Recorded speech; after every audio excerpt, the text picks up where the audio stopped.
¿Qué tal? Bienvenidos a Infobae Televisión. Hoy estamos con Cristiano Ratazzi, él es presidente de Fiat Argentina y vicepresidente de la Unión Industrial Argentina. ¿Qué tal, Cristiano? ¿Cómo estás? ¿Qué tal, Soledad? ¿Cómo anda? Bien, muy bien. Bueno, parecería que los argentinos cada 10 años, un poquito más, un poquito menos, tenemos como unas crisis en las que nos levantamos todos los días y pensamos cómo va a estar el dólar, hay default, no hay default. ¿Qué pasa en Argentina de cada 10 años? Parece que estas crisis son recurrentes y que estamos como estancados, parece. Soledad, todos pueden decir, pero hace 80 años que la Argentina, que estaba entre los 7 países más importantes del mundo, más ricos del mundo, empezó una decadencia con momentos de mejoría, pero una continua decadencia. Y es verdad, cada 10 años. ¿Dónde empezó esta especie de búsqueda de crisis, que a veces son 8 años, a veces 12, más o menos? Empezó cuando un golpista conservador que se llamaba el presidente Justo creó la Junta Nacional de Granos, que fue justo hace 80 años, y después a los 6 meses creó la Junta Nacional de Carnes. Evidentemente empezó una idea que como el país era rico, tenía trigo por todos lados, se podía regular del centro y decidir ellos qué hacían, cómo se comercializaba y cómo cada uno comía. Eso creo que la iniciativa privada, que es el motor, es el valor agregado que tiene cualquier país del mundo, empezar a tener menos estímulos y más empezar a hablar, distribuimos, pero cómo creamos la riqueza, no sé, con altibajas, no es que fue siempre así. Y la verdad que vamos, cada 10 años tiene una crisis, cada 10 años diciendo que lo que hicimos es todo equivocado, pero ahora venimos y encontramos un modelo nuevo que va a andar brutal, que después pasan 10 años, entonces empezamos de vuelta. No, ahora sí que tenemos el modelo nuevo. Y después pasan 3 años, ahora sí que hay un modelo nuevo. Ahora en todo eso había por lo menos un periodo que habíamos eliminado la inflación en nuestro sistema. Y de golpe encontramos en un modelo que empezó a albergar la inflación desde el principio. Porque cuando el mundo iba al 3% de inflación como máximo y 4 ya era una barbaridad, nosotros viajamos a 10, 12% como que fuera divertido. Todo esto con todas las tarifas atrasadas, es decir, tarifas que no podían pagar la inversión. De hecho, terminamos importando toda la parte energética con cifras pero siderales de veintenas de miles de millones de dólares por año. Una cosa horrible. Y evidentemente al final terminamos como terminamos, con un país en recesión, en crisis. Digamos que además siempre al final del poste, cuando hay la ley de Murphy, que algo si puede andar mal, algo anda mal, habían hecho todo el esfuerzo para tratar de arreglar todo lo que era los defaults atrasados, le faltaba uno solo con los holdouts, no le funcionó, entonces ahora aumentamos también el default. Bueno, y eso es, y con una inflación del 40%, emisión monetaria bastante descontrolada, tenemos un problema mayúsculo y una recesión notable. Una recesión notable. Sí. ¿Y qué pronóstico ve para los próximos meses con esa recesión notable y bueno, con la inflación de la que hablábamos recién? ¿Qué solución le podemos encontrar? Yo lo veo complicado porque normalmente cualquier gobierno va a tener que decir, yo tengo 30-40% de inflación, algo tengo que hacer. No es que la inflación del 30-40 se cura con una aspirina, hay que hacer programas con meta de inflación, de bajar la inflación, y eso conlleva que no se puede emitir moneda sin respaldo, y entonces hay que disminuir la emisión de moneda y hay que decidir a dónde dabas antes la moneda y le das menos, o le das. Es como una droga, tenés que empezar un proyecto de cesación de droga lentamente, y no es tan fácil. Tenés además el problema de la recesión, porque además si uno lo agarra cuando todo anda bien, es mucho más fácil, lo haces, bajas alguna cosa. Ahora estás en recesión, todo tiene un efecto recesivo, todo lo que es ordenar la economía. Tenés el problema del default, no tenés crédito externo. Si hubiese entrado los 10.000 millones de crédito externo, por lo menos tenía crédito externo para varios sectores de la economía, enriquecer, tener inversiones y por lo tanto aportar valor agregado. Y acordemos que el valor agregado lo aportan los privados, no lo aporta el Estado. El Estado valor agregado aporta muy poco, digamos que saca valor agregado. Quita. ¿Qué pasa con el tema del desempleo, Ratazzi? Por ahora todavía no sube, no ha subido, pero hay riesgos que suba.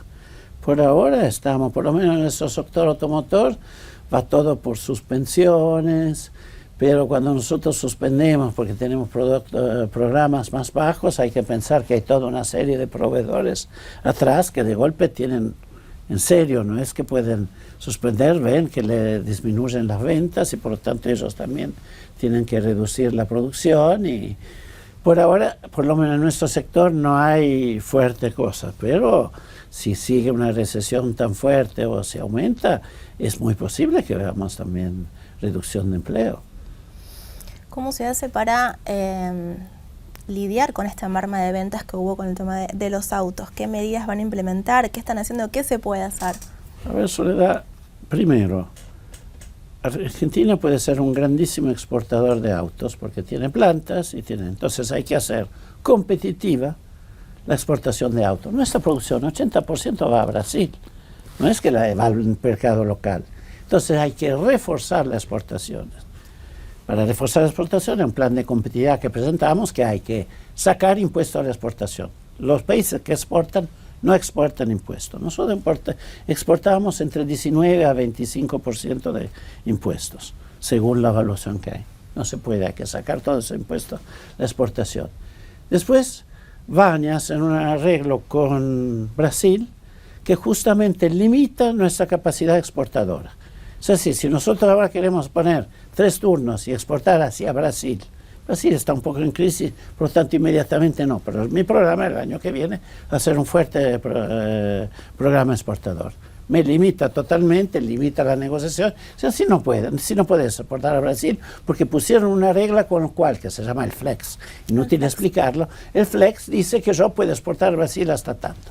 Ahora, uno puede decir, no, pero es tu idea. Sí, pero el mismo flex hecho por los mismos funcionarios que estaban exactamente lo mismo, excepto los jóvenes, en el 2000, me hicieron cerrar la fábrica en el 2001. Entonces yo hasta tengo la experiencia que el flex me la ha hecho cerrar, porque Brasil me dijo, no puedes exportar más, si no pagamos una multa del lado de Brasil. Por lo tanto no la queremos pagar. Y después vino 2002, tardamos 7 años en abrir de vuelta la fábrica. Entonces no quisiera que me pasara de vuelta, no creo que va a pasar porque además Brasil entró un poco en crisis, pero seguramente mi programa de fuertes exportaciones que tenía en el bolsillo como gran solución para el año que viene no lo puedo hacer. Y sobre el mercado interno, tenemos que poner orden en el mercado interno. Creo que fue un poco una burbuja, teníamos hasta exceso de demanda a fines del 2013 y bueno, algún reajuste hay, un reajuste de demanda y nada, hay que navegar y arreglar el país, arreglar la macroeconomía, reducir la inflación hasta el 3-4%. No va a ser fácil, pero va a haber que haber metas de inflación, orden de emisiones, toda esa cosa que vamos a tener que hacer. El año que viene cambia y se va a tener que hacer muchas cosas. Tenemos una cosa más ahora, que es la ley de abastecimiento, que no lo veo. Por ahora no está. A ver, hubo la ley de agio y especulación hecha por Perón en el 52. Después, en el 74, Lastir y Gelbart hicieron la ley de abastecimiento, que era un poco una ley de superemergencia. Se aplicó poco, se aplicó en serio solamente cuando querían verdaderamente, había algún tipo de acoso a algún empresario, alguna cosa así. De hecho, era tan inaplicable que ahora nadie casi la aplicaba, nadie la toma en serio, es anticonstitucional, no tiene absolutamente sentido, es anacrónica. El único país que tiene una ley similar, de la cual copiaron cosas Venezuela, no existe en ningún lado del mundo. Pero ahora, con la idea de aplicarla, quieren hacer algunas modificaciones para que sea aplicable sin tener que decir pongo en cana a alguien porque no me gusta cómo está haciendo su marketing, cómo está haciendo su comercio. No sé, yo tengo mis dudas que pase, porque mientras años atrás, 2 o 3 años atrás, había una posición que era como una escribanía, cualquier ley, la más insólita que presentaba el gobierno, 85% del Congreso la votaba, hoy empieza a haber una oposición que empieza a pensar. y no ver solamente lo que pasa ahora. Qué bueno, porque con una ley así vamos a tener abastecido el mercado, regalado todos los productos y todos van a poder comprar. No, hay gente que empieza a ver, que dentro de un año podrían estar al poder y que quieren tener un país lo más ordenado posible. Ahora, la mayoría de los votos le sigue teniendo el oficialismo. Sí, pero la mayoría tiene que ser la mayoría absoluta para esta ley. Están ahí. Puede ser que pase la ley, que va a pasar lo mismo que pasó con la vieja ley de abastecimiento, con algunos acosos a algunos empresarios, seguro. ¿A quién le sirvió este plan Procreauto? No, sirvió. El plan Procreauto es útil y especialmente porque hizo entrar la gente en la concesionaria. ¿Sabían? Después del impuestazo de enero y de la crisis que empezó en enero, la devaluación, no entraban más en las concesionarias el público. Hizo entrar el público en concesionaria, algunos usaron el Procreauto, pero en un mercado en baja del 35-40%. Sí, ahora está en baja del 30%, pero no es que porque encontraste un crédito a condiciones favorables, bien hecho, interesante, de golpe saliste de la recesión. No, lo que bajaste del 35 al 30% el nivel de baja de ventas. Bien, viene todo bien, pero hay más. ¿Qué opina de lo que fue la gestión de Guillermo Moreno y en qué cambió desde su salida del gobierno? No, Guillermo Moreno era folclórico y bueno, ¿Pero cambió hasta algo era de su salida? divertido. ¿Cambió en algo de su salida o...? Con Guillermo había algo. Vos capaz que podías un sábado a la noche decir, Guillermo, tengo un problema en serio, tengo que resolverlo para el lunes, para la producción mía y para todo, necesito resolver un problema. Tenías una discusión, pero muy probablemente el lunes a la mañana estaba resuelto ese problema. Acá te encontrás más contra una pared que es como una computadora. ¿Con quién hablo? ¿Qué hago? ¿Cómo hago para resolver un problema que es verdaderamente grave? Y entonces, irracional es bastante todo el sistema de comercio argentino. Ahí, por lo menos en la irracionalidad, había un momento que decía, no, tengo que resolverlo. Y se resolvía. Acá es mucho más difícil. ¿Se lo extraña a Moreno? No, no es que se extrañe. Se extraña porque era divertido, no que se extrañe como líder carismático de la economía argentina. Pero es un personaje folclórico, divertido. ¿Y qué opina de quien tenemos ahora en lugar de Moreno, en su lugar? Y es complicado, tiene una visión muy estatista de la economía y piensa que el Estado, que no crea ningún valor agregado, va a conducir todo. Y eso es complicado porque no existen países exitosos en el cual el Estado haya tratado de manejar todo. ¿Tiene relación con él o tiene relación con alguien del gobierno? ¿Tiene conversaciones con alguien del gobierno? Toda la gente que hay, yo tengo buena relación, no pensando lo mismo con Kicillof, me parece un chico inteligente, entiende las cosas, le podés hablar, te contesta lo que él piensa, le podés contestar lo que pensás, puede no estar de acuerdo, pero podés tener diálogo y no estar de acuerdo, pero un chico que inteligente, que vale la pena tenerlo en cuenta en el mundo argentino. No es un tonto, y es la persona con cual uno puede tener un diálogo, se enoja, te puede enojar, pero tiene un diálogo. Con otros, la verdad, hay bastante poco. ¿Y cómo le parece que llevó a cabo adelante la negociación Kicillof justamente con el tema de los fondos? Estuvieron tristes cerrar con los fondos. Yo al final, por suerte, no estaba acá, estaba afuera, estaba en Europa. Por muy poco. Ahora, ¿por qué? ¿Cuál es cosa política? ¿Qué cosa es? No lo sé. La verdad, no entro en esos detalles. Era mejor, porque justamente habría el crédito mundial, era mejor por la Argentina inmediata tener ese aflujo, le daba cosa. Pero igual los problemas argentinos ya estaban, la recesión ya estaba, la inflación ya estaba, el crédito que se achicaba ya estaba, no había mucho, no sé. Lo que ayudaba era un poco a alivianar y faltó ese alivio que capaz que enero llega, qué sé yo, se ponen de acuerdo, había una complicación rufa, pero estuvieron muy cerca de arreglarlo, muy cerca, pero ok, no se arregló y ahora tenemos una situación simplemente de default mayor. Ya teníamos varios títulos de default que eran los de los fondos o de lo que llamarlo, lo que quieras, de los holdouts. Además agregamos también una cierta serie de renegociación. Bueno, pues esperemos que para enero ese default parcial se pueda resolver. Después hay todo el programa de cláusula de aceleración y todo, pero digamos que manejemos bien y capaz que no entramos en cláusula de aceleración, remanejamos eso y habrá un arreglo con los defaults. Vamos a volver al tema de los autos, al impuesto que pusieron a los autos de alta gama. ¿Cómo perjudica eso a la industria? A ver, ese es otro disparate, porque yo creo que el Congreso nunca se dio cuenta que cuando que ponía un impuesto del 30 y 50%, en realidad ponía un impuesto del 42,5% y del 100% a los otros autos, y todo muy cerca. Entonces, todos los autos de cierta gama, de más o menos alta gama, se fueron a 100% más de impuesto. En un país que tiene ya 35% de impuesto a la importación, 21% de IVA, agregarle un 100% de impuesto es que bloqueó totalmente la alta gama, la liquidó, la fulminó.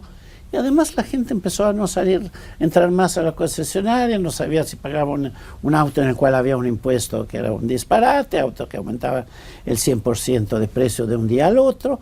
Además se agregó la devaluación, que era necesaria. Yo consideraba que era necesaria la devaluación, totalmente arregló. De hecho tuvimos un cierto periodo de primavera, de veranito, cambiario desde ahí hasta ahora. Por lo tanto era necesaria cosa, pero todo junto, la verdad que fue un combo para liquidar las ventas de auto y para verdaderamente crear una recesión muy fuerte y muy rápida. De ahí en adelante esperemos lentamente salir, pero obviamente es un impuesto que no tiene sentido, no tiene gollete, ningún impuesto del 100% puede tener sentido en ningún país del mundo, y evidentemente liquidó muchos concesionarios de alta gama donde efectivamente se siente fuerte el desempleo.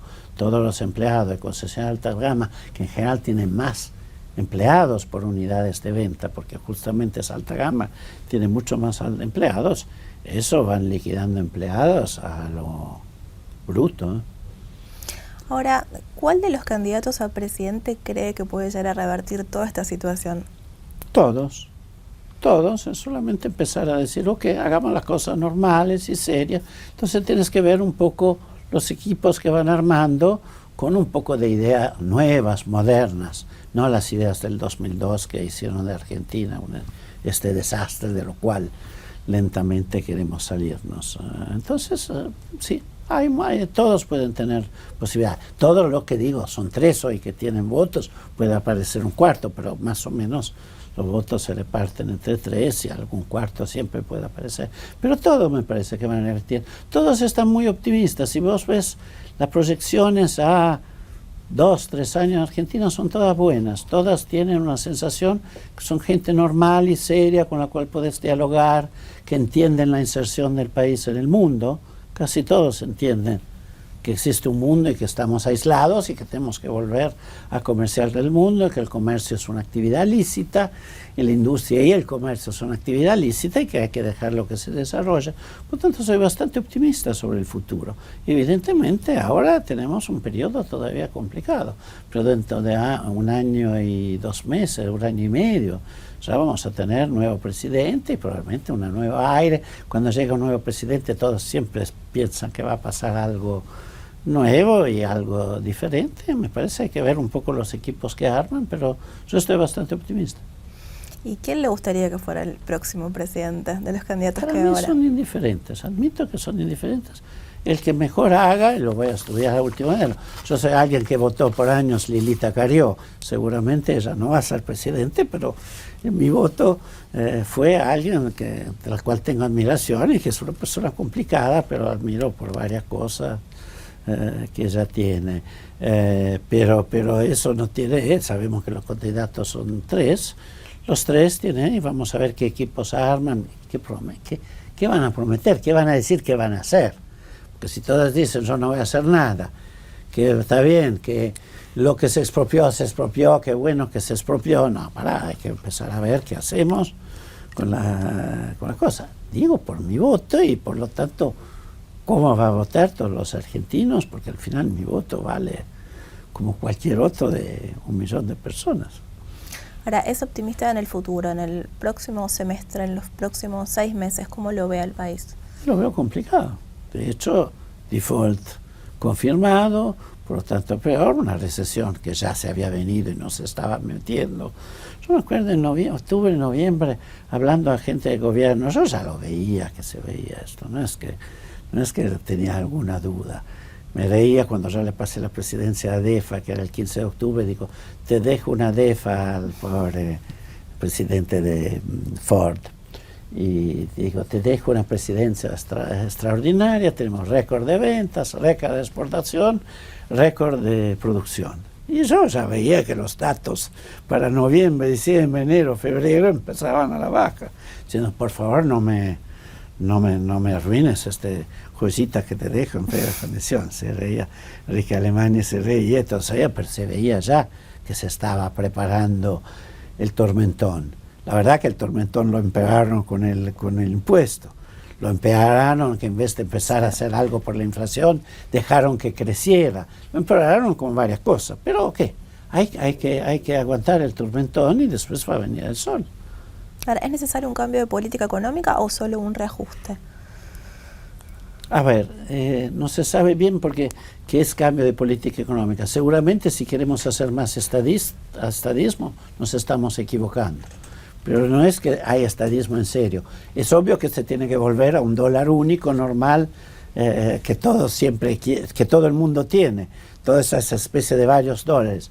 Hay que poner una política impositiva seria. Hoy en día son todos distorsivos. Hasta ganancia es distorsivo porque no se ajusta la base de ganancia, entonces hasta la ganancia es distorsiva. Todos los otros son distorsivos, menos el IVA, que es demasiado alto. Entonces hay que rever toda la política impositiva. Digo, como impuestos que sean, que empujen la producción, empujen la exportación, que no sean en vez contrario a eso, que es lo que necesita. El país necesita usar el valor agregado que crea muy fácilmente, porque tiene una condición extraordinaria de crear valor agregado. Tiene que disfrutarlo, usarlo, y usarlo para exportar y para importar lo que necesita importar. Entonces necesita insertarse en el mundo, hacer acuerdos de libre comercio, ser competitivo como México, parecerse más a México, Chile, y no tener como ejemplo a Venezuela. Y eso, ¿qué? Se hace. Pero no es que se necesita cambiar todas las leyes, no, hay que ir ajustando varias cosas.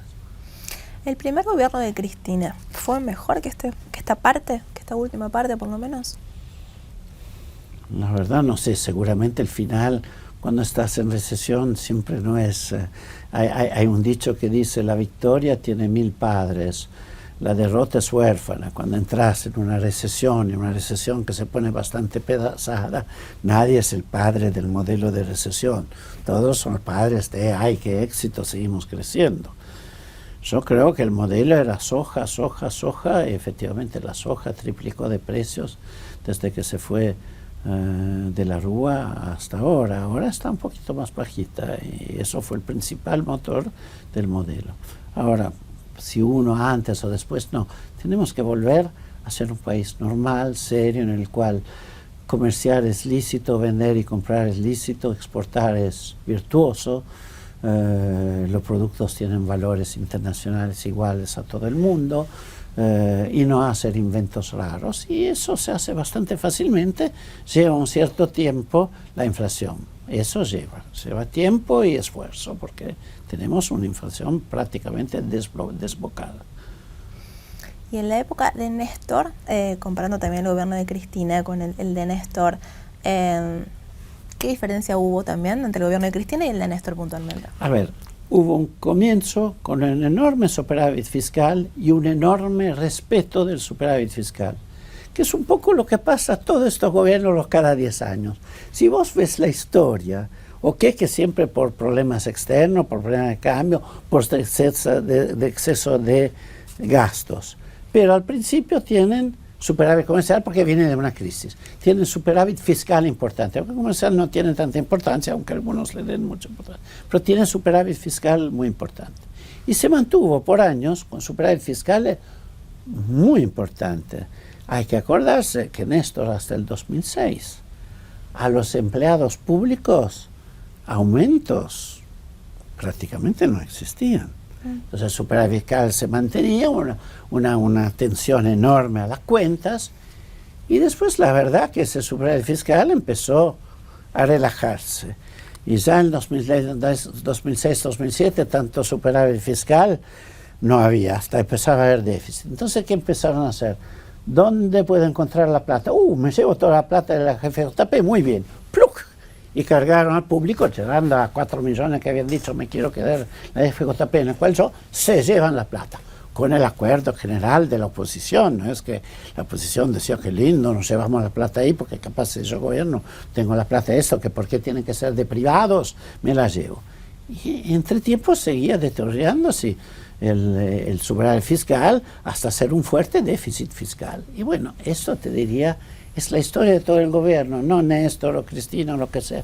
Es la historia de un fuerte superávit fiscal, con reglas que yo hubiese mantenido más abierto, pero exportábamos muchísimos autos a México en ese periodo. No es dólar muy competitivo, superávit fiscal, y después terminamos siempre en cosa. Un enorme déficit fiscal, inflación altísima, ya empezaba a crecer muy rápido, pero ahora altísima, y como siempre terminamos todo sistema no competitivo, sistema impositivo, sistema cambiario, todo no competitivo, y casi siempre terminamos así. Es un poco la historia de las crisis de 10 años.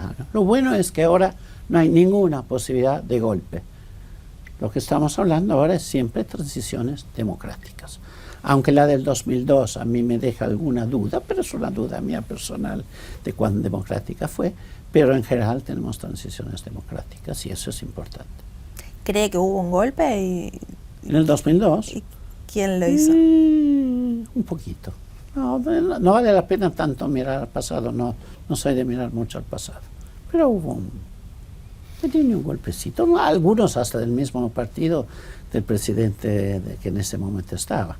No fue un golpe solo peronista, fue un golpe de la gente del partido de ellos. ¿Pero qué? Ya está, ya fue.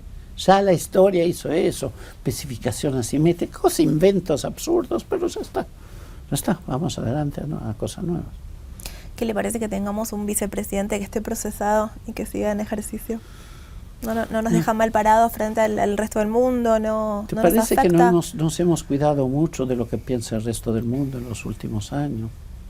Poco importa a muchos argentinos lo que piensa el mundo. ¿Qué pienso yo? Yo soy bastante ciudadano del mundo. Pero yo, Daniel Boudou, es un tipo inteligente que entiende varias cosas.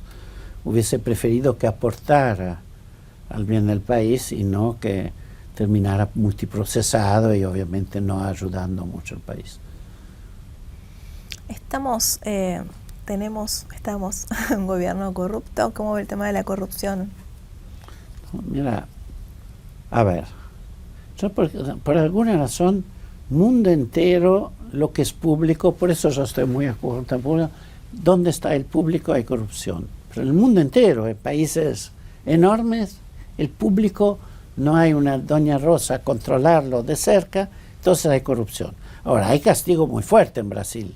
Gente al lado de Lula terminó preso por varios años. No es que, entonces lo importante es el castigo, exacto. Pero en el sector público hay corrupción. Por eso que menos sector público hay, los países con menos sector público son los que mejor andan porque hay un poco menos de corrupción. Porque entre privado, si yo te robo a vos, es una cuestión privada y vos tenés que hacer lo posible que yo no te robe.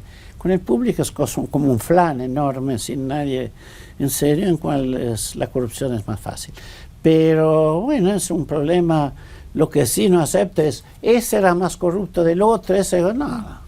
El problema es que en el sector público hay corrupción en general. Entonces hay que tratar de reducirlo y que el sector público haga lo que tiene que hacer, que es, obviamente, ayudar a los más necesitados, no hay ninguna duda. Que funcione el sistema educativo, tampoco tiene que ser público, pero tiene que ver que funcione, que haya una defensa del país bien armada, funcionante, que haya un servicio sanitario general que funcione precisamente para personas más necesitadas, que puede ser privado o público, pero controlarlo. Hay algunas funciones que tienen que hacer, pero no meterse ni en la producción ni en crear ñoquis. ¿Y falla la justicia entonces con el tema de la corrupción? No sé, porque también falla la justicia si a un cierto momento seguís diciendo a la justicia, cuidado, si no yo te saco el lugar, si atacas a alguien que se acerca de mi fuente de poder, eso es muy complicado. Fallamos todos los argentinos, tenemos que ser todos muy sensatos, serios, ser un país de gente seria. No es tan divertido, Suiza no es tan divertida como Argentina, pero para la gente de menores recursos es mejor que el país no sea tan divertido, pero que sea estable, con previsiones estables y que tengan posibilidad de crecimiento de ellos. Un país inestable, después se crean muchas zonas de fuerte pobreza que no le ayudan al país más, crean problemas, pobreza, después problemas sociales y todo eso. Por lo tanto, yo no estoy de acuerdo con el desorden continuo y todo. Y la justicia es parte de todo esto, pero me gustaría una justicia creíble y que haga las cosas según su juicio y a buen juicio de los jueces. Es que si la justicia no se ocupa, ¿quién podría imponer algún castigo como ocurre en otros países? Ok, pero la justicia se va mejorando y cuando venga también un nuevo gobierno y se tiene que mantener, tener reglas de nombramiento de jueces de primera y la población tiene que ver, nombraron, la verdad que bien, nombraron una persona de primera, un poco lo que la población piensa que son gente de primera, eso es fundamental. Si en vez te nombran toda gente de la cual tenés mucha duda, empezás a dudar y empezás a dudar de la justicia. Después obviamente tienen que hacer bien su trabajo. Si le ofrecieran ser candidato, ¿aceptaría? ¿Le gustaría meterse en política en algún momento? Mira, yo tengo una familia, mi bisabuelo fue presidente del Consejo de Italia, por lo tanto, mi madre fue canciller de Italia. Por lo tanto, la verdad, familia de padre y de madre, tengo bastante cosa política. Pero a mí me gusta la industria, me gustan los resultados, me gusta ver que está creciendo algo, que se está haciendo algo. Y la política me parece que tiene tiempos demasiado lentos para que yo me sienta cómodo. Yo me metería en política solo si pensaría de ayudar al país a salir para adelante. Entonces ahí me metería si pienso y sería por un corto periodo. También porque como tengo 65 años, no es que tenga para vivir tantos años más y bien y ocuparme.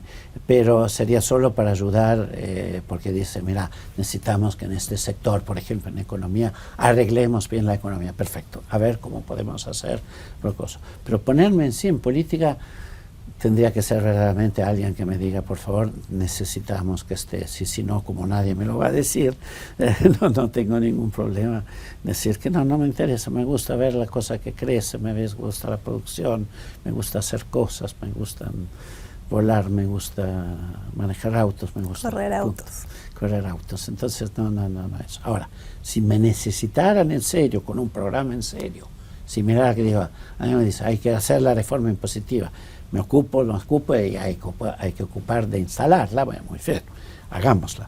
Ministerio de Economía, se necesita hacer orden sistema, perfecto, hagámoslo. Reglas económicas de intercambio, cosas, abrir el país, hagámoslo. Pero obviamente tiene que ser un equipo del cual yo tengo una enorme estima y decir, bueno, gente, ponerme en política yo y hacer correr para diputado, presidente, senador, cosa. Mi madre lo hizo, la seguí por mucho tiempo y lo hizo con mucha dedicación y muy bien.